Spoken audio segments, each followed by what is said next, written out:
What is up, guys? Have you been wanting a fast, sharp, wide-angle lens which photo utilizes the autofocus in photo and video mode on your full-frame Sony camera but don't want to break the bank? Well, in this video, I will show you a prime lens that can be had for $400, brand new, that meets all of that criteria right after this.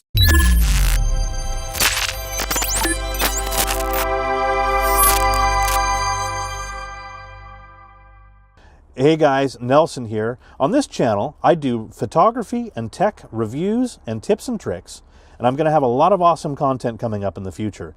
So if you're new here, please consider subscribing. So what I hold here in my hands is the Sigma 16mm f1.4 prime, which on an APS-C camera is the 35mm equivalent of 24mm on a full-frame camera. This lens is well built, is very fast, has near silent autofocus, and is absolutely razor sharp, and at the time of this video costs only $400.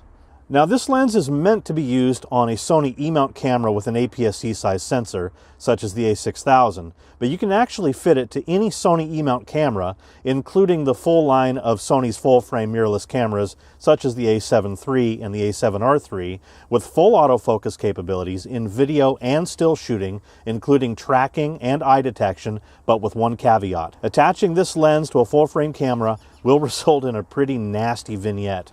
To combat this, you can either crop your video or image in post, or the better way is to run your camera in Super 35 mode, which is also known as APS-C mode. Running in Super 35 mode on a full-frame camera will zoom into the video or image 1.5 times, simulating an APS-C camera. Doing so eliminates the vignette, but also creates two side effects. For one, when you use this mode, it results in a loss of resolution. For instance, on a 42 megapixel A7R III, running it in Super 35 mode reduces the megapixel count down to 18 from 42, and on the 24 megapixel A7 III, that gets reduced even more to a measly 11 megapixel. But, by the way, I want to mention this is still good enough for 4K footage. And the second side effect that you have is that you have to multiply the focal length of whatever lens you might be using by a factor of 1.5. So this Sigma gives a 24mm field of view when used in crop mode or on a camera with an APS-C size sensor. I've taken this camera out in the field and I've taken some pictures for you guys on my A7R III. Check them out here, let me know what you think.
So who is this lens for? Well, it's for people like myself who are on a budget, who might want a fast, sharp, wide-angle lens without spending a fortune, who might also own an APS-C camera such as an A6000, where the lens can be used interchangeably between the two bodies with the same 24mm focal length. Now, if you happen to be somebody who can afford the 24mm f1.4 G Master, then by all means go ahead and get this lens and use it on your full frame without having to sacrifice the resolution. But if you do not have an extra $1,400 to blow, and you have both an A6000 or an A7R III or something similar, then this lens will be an excellent choice if you can live with the reduced resolution when using it on the full frame bodies.